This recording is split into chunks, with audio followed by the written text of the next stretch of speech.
Hello, algebra students. Mr. Lawrence here with your next Philip lesson. Before we actually get to it, we're going to be solving absolute value inequalities. I need to show you a different way to read something. By now you should all know this is a less than symbol, right?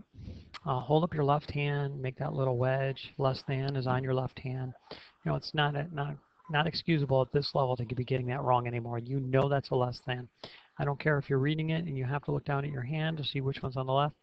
That's fine, but you can't get this wrong anymore.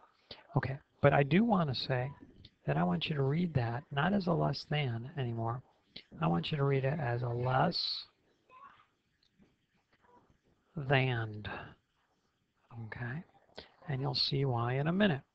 And then this one here is the greater than sign, but I would like you to read it as a great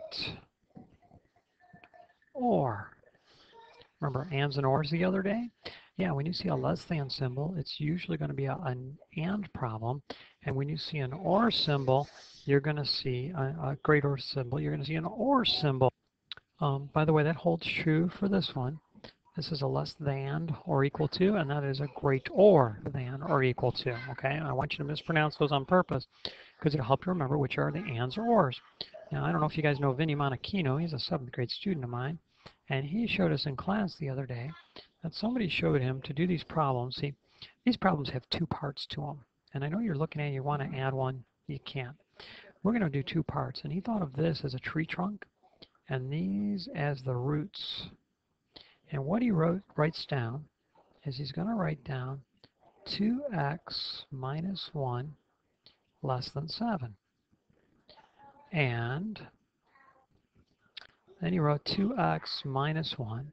He flipped the sign and flipped the symbol and changed the sign on the other side. And now he's got his two parts. Why are there two parts, you might ask? Because the definition of absolute value, the distance from 0 on a number line. Remember we were looking for, like, on this problem here, the absolute value of x equals 4. And then x could be 4 or negative 4.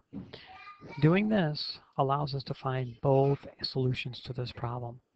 Okay, so we're going to solve each part. We're going to add 1 here and add 1 there. And we're going to get 2x is less than 8. Then we'll divide by 2 on both sides. And we're going to get x is less than 4. And we'll come up here. We'll add 1 to both sides. And we'll get 2x is greater than negative 6. We'll divide by 2 on both sides. And we'll get x is greater than negative 3. Here is your solution. The solutions have to be less than 4 and greater than negative 3. Now let's go to a number line and see what that looks like. Okay, I have to show negative 3 on my number line, and I have to show 4. Okay, so I know that negative 3 has to be an open point. Negative and positive 4 is an open point.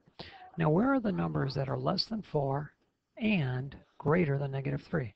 Aren't they in the middle here? And this looks like the ands from the other video I told you about. If you pick any number in here, say like 0, I love to choose 0 when I can. Almost got me in trouble in one video, right? And I plug 2 times 0 minus 1 into my absolute value. I get 2 times 0 is 0. Minus 1 is negative 1. Absolute value of negative 1 equals 1, and that is less than 7. So you see 0 is a solution. If I pick any number outside the shaded area, like say 10, I will not get a true solution. 2 times 10 is 20. 20 minus 1 is 19. Absolute value of 19 is 19, and 19 is less than 7. That is not true. So you see all the solutions lie in the shaded region. Everything greater than negative 3 and less than 4. Now this works the same way for an OR problem. Our picture will look different, but we'll still make our roots of our tree here 3x minus 4 greater than 2, or 3x minus 4 is less than negative 2. All right, I'll add 4 to both sides, and I'll get 3x is greater than 6. divide by 3, divide by 3, x will be greater than 2. Or, come up over here and I'll add 4 to both sides. I'll get 3x is less than 2. I'll divide by 3, divide by 3. X will be less than 2/3. So the solutions here, okay, so I'm going to draw a number line here. And I need 2/3 on my number line. And I also need 2. In this case, they're open circles.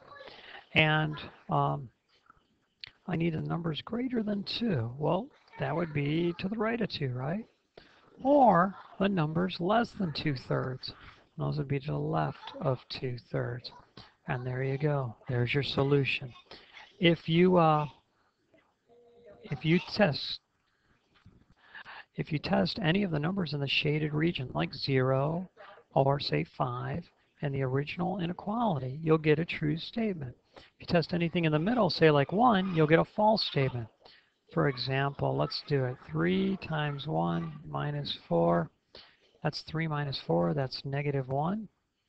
-1 is greater than 2. Well, the absolute value of -1 is 1. 1 is greater than 2. No way, Jose. So you see, when I test outside of the shaded region, I don't get any solutions. It's very much like the graphing inequalities where we didn't get true statements, right? So we didn't shade that side. Okay, hold on one second. Here's 2 more problems. I'll solve them very similar. Start my tree roots. 4x plus 6 less than or equal to 10. And then 4x plus 6 greater than or equal to -10. I'll solve, oh, these are and statements, right? I need the word and in there because it's a less than or equal to. Subtract 6, subtract 6. 4x is less than or equal to 4. Divide by 4. X is less than or equal to 1. Okay, and come on over here, subtract 6 from each side. I'll get 4x greater than or equal to -16. Divide by 4, divide by 4.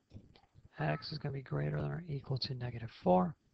And on a number line, that's going to look like this. By the way, that's my solution, right?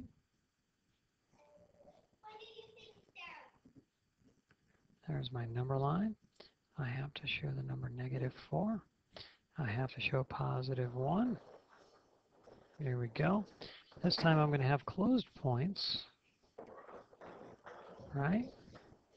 It's an and. I already know it's going to shade in between, but think about it this way. I need the numbers that are less than 1 and the numbers that are greater than or equal to -4. And see, we want to connect that because that includes all those numbers. In other words, here, let me visualize that, demonstrate that one more way. Okay, so I need the numbers less than or equal to 1, right? And they're going to come here, okay?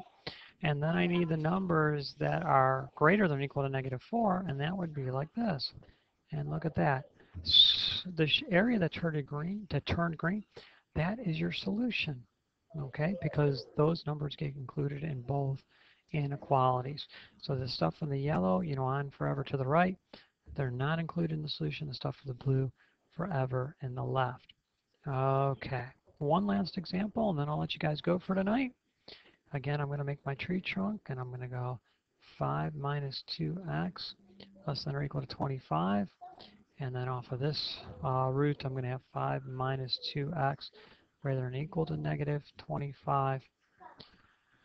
I solve both parts, subtracting 5 first. Getting me -2x is less than or equal to 20. And by the way, this is an OR problem, right? I should have OR in here.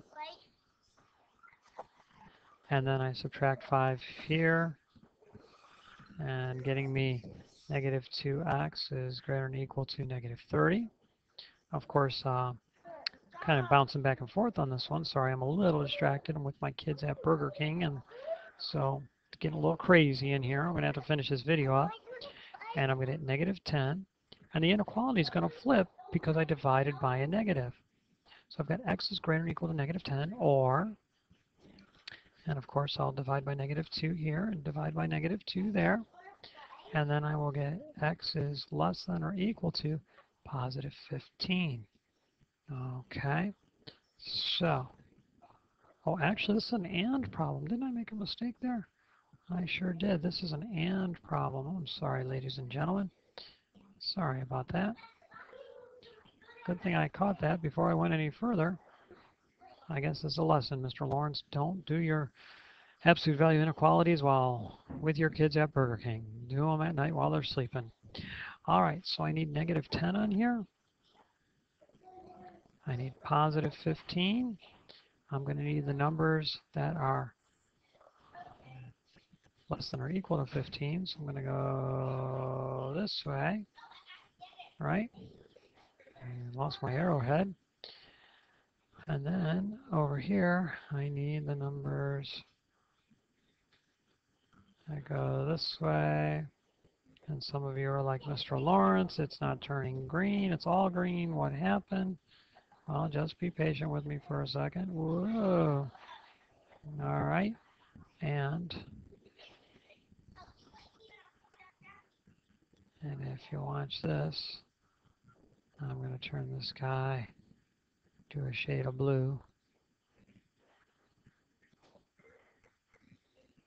And just get rid of that, and I'll put arrowheads on it. So the solution is the green area. Okay, that's it for today's lesson. We're going to get some practice with this. Mr. Lawrence signing off. Good night, everybody.